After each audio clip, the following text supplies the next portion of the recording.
ఇతర పార్టీల నాయకుల్ని తమ పార్టీలో చేర్చుకునే విషయంలో బీజేపీ, జనసేన, టీడీపీ మధ్య సరైన పొత్తు కుదరడం లేదు.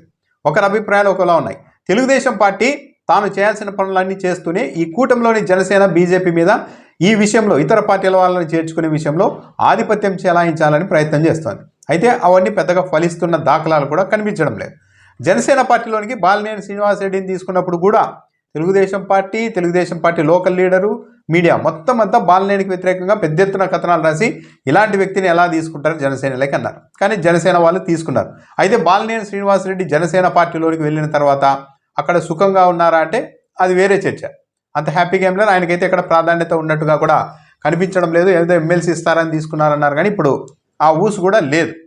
అయితే విశాఖకు చెందిన విశాఖ డైరీ మాజీ చైర్మన్ అడారి ఆనంద్ను బీజేపీలోనికి చేర్చుకోవడం పైన కూడా ఇప్పుడు తెలుగుదేశం పార్టీ తీవ్ర అసంతృప్తితో ఉంది. కొద్ది రోజుల క్రితమే స్పీకర్ అయ్యన్న పాత్రుడు అడారి బీజేపీలోనికి వెళ్తున్నారు అని తెలిసిన తర్వాత కొన్ని వ్యాఖ్యలు చేశారు. అసలు మన దగ్గర ఇంత పెద్ద సైన్యం ఉంది, ఇంతమంది నాయకులు ఉన్నారు, ఇంకా కొత్త వాళ్ళని చేర్చుకోవాల్సిన అవసరం ఏముంది? జనసేన పార్టీ, బీజేపీ, టీడీపీ అందరికీ ఇది వర్తిస్తుంది, ఆలోచించాలి. మనమంతా కలిసి ప్రశాంతంగా పాలన చేసుకుందాం. కొత్త వాళ్ళని ఎందుకు తీసుకోవాలి? 5 ఏళ్ల పాటు వాళ్ళంతా పార్టీ కార్యకర్తల్ని వేధించారు అంటూ కూడా మాట్లాడారు. అంటే ఈయన బీజేపీలోనికి వెళ్లకుండా, అడారి బీజేపీలోనికి వెళ్లకుండా అడ్డుకునే ప్రయత్నం. కానీ ఆయనైతే డైరెక్ట్ వెళ్ళి అమిత్ షాను కలిసేశారు. అక్కడ క్లియరెన్స్ తెచ్చుకున్నారు. పురంధేశ్వరి సమక్షంలో బీజేపీలోనికి చేరిపోయారు. దీనిపైన తెలుగుదేశం పార్టీ మీడియా కూడా ఆగ్రహంగా ఉంది. కొన్ని కథనాల్ని ప్రసారం చేస్తుంది. అడారి ఆనంద్ను అసలు బీజేపీలోనికి ఎలా చేర్చుకుంటారు? ఆయన మీద విశాఖ డైరీలో అక్రమాలకు సంబంధించి విచారణ జరుగుతోంది. ఆయన ఇప్పుడు బీజేపీలో చేరుతానే ఇక కడిగిన ముత్యంలా బయటకు వచ్చేస్తారా అని ప్రశ్నిస్తూ ఉన్నారు. అయితే ఇక్కడ తెలుగుదేశం పార్టీ ఈ స్టాండ్ను గతంలో అప్లై చేయలేదు. తెలుగుదేశం పార్టీకి సంబంధించిన రాజ్యసభ ఎంపీలుగా ఉన్న సీఎం రమేష్, సుజనా చౌదరి, సరే వాళ్ళ మీద అప్పట్లో సిబిఐ కేసులు, పలు కేసులు, ఆరోపణలు ఉన్నాయి. ఆ సమయంలో వాళ్ళు హఠాత్తుగా బీజేపీలోనికి వెళ్ళిపోయారు. ఆ సమయంలో టీడీపీ వాళ్ళు మాత్రం ఎప్పుడు బీజేపీలోనికి చేర్చుకుంటున్నారు కదా, మరి సుజనా చౌదరి, సీఎం రమేష్ను వీళ్ళు ఏమైనా కడిగిన ముత్యాలు అయిపోతారా అని తెలుగుదేశం పార్టీ ప్రశ్నించలేదు. ఇతర పార్టీలు ప్రశ్నించే కానీ ఎందుకు ప్రశ్నించలేదు అంటే సీఎం రమేష్ కావచ్చు, సుజనా చౌదరి కావచ్చు, కేంద్రంలో అధికారంలో ఉన్న బీజేపీలో ఉంటే తమకు మంచిదే, తెలుగుదేశం పార్టీకి కూడా మంచిగా జరుగుతుంది వాళ్ళు అక్కడ ఉండడం వల్ల అని అనుకున్నారు. అదే జరిగింది. ఈ రోజుకి వచ్చేసరికి ఇంకా ఎందుకు 2014-19 మధ్య అయితే 23 మంది ఎమ్మెల్యేలను తీసుకున్నారు వైఎస్ఆర్ కాంగ్రెస్ పార్టీ నుంచి. వారిలో కేసులు పెట్టి అరెస్టు చేసి బయటికి రాగానే కూడా తెలుగుదేశం పార్టీలో చేర్చుకున్న ఎమ్మెల్యేలు కూడా ఉన్నారు. ఆ రోజు మాత్రం వాళ్ళంతా కార్యకర్తల్ని వేధించారు కదా, అలాంటి వాళ్ళని ఇక్కడ ఎందుకు తీసుకోవాలి అన్న ఈక్వేషన్ను తెలుగుదేశం పార్టీ ఎక్కడా తీసుకురాలేదు. అప్పటి వరకు జమ్మలమడుగులో కాంగ్రెస్లో ఉంటూ తెలుగుదేశం పార్టీ కార్యకర్తల్ని వేధించిన ఆదినారాయణ రెడ్డిని కూడా తెలుగుదేశం పార్టీలో చేర్చుకున్నారు. జేసీ దివాకర్ రెడ్డి ఫ్యామిలీ కూడా ఆ తర్వాత అప్పట్లో తెలుగుదేశం పార్టీలోనికి వచ్చింది.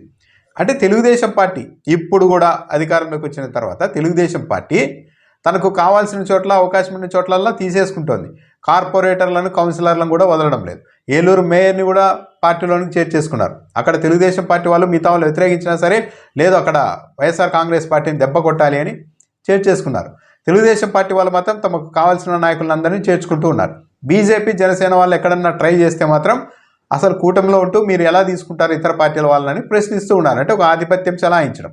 ఇక్కడ మరో విషయం ఏంటంటే తెలుగుదేశం పార్టీ ఇతర పార్టీల నాయకులు మనకెందుకు అని తెలుగుదేశం పార్టీ నాయకులు మాట్లాడుతుంటారు. కానీ మోపిదేవి వెంకటరమణని తీసుకున్నారు, ఆర్ కృష్ణయ్యని తీసుకున్నారు, బీదా మస్తాన్ రావుని కూడా తీసుకున్నారు, రాజ్యసభ ఎంపీల్ని.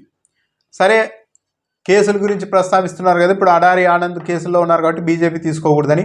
మరి మోపిదేవి వెంకటరమణకు కూడా సిబిఐ కేసులు ఉన్నాయి కదా, మరి ఆయన్ని తెలుగుదేశం పార్టీలోనికి ఎలా తీసుకున్నారు అంటే మాత్రం ప్రశ్నించకూడదు తెలుగుదేశం పార్టీని.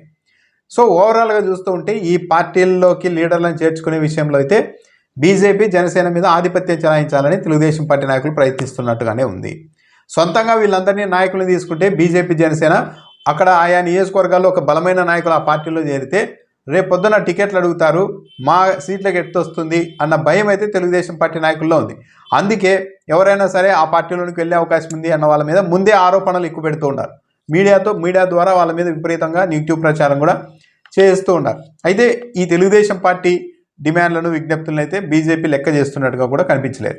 అడారి ఆనంద్ను నేరుగా అమిత్ షాని అపాయింట్మెంట్ ఇవ్వడం, అక్కడ ఓకే చేసుకొని వచ్చి ఇక్కడ పురంధేశ్వరి దగ్గర చేరడం బట్టి చూస్తూ ఉంటే కూటమిలో ఉన్నప్పటికీ కూడా ఎవరి స్థాయిలో వాళ్ళ పార్టీలు కూడా నాయకులు ఎవరన్నా వస్తే చేర్చుకునేందుకు సిద్ధంగానే ఉన్నాయి.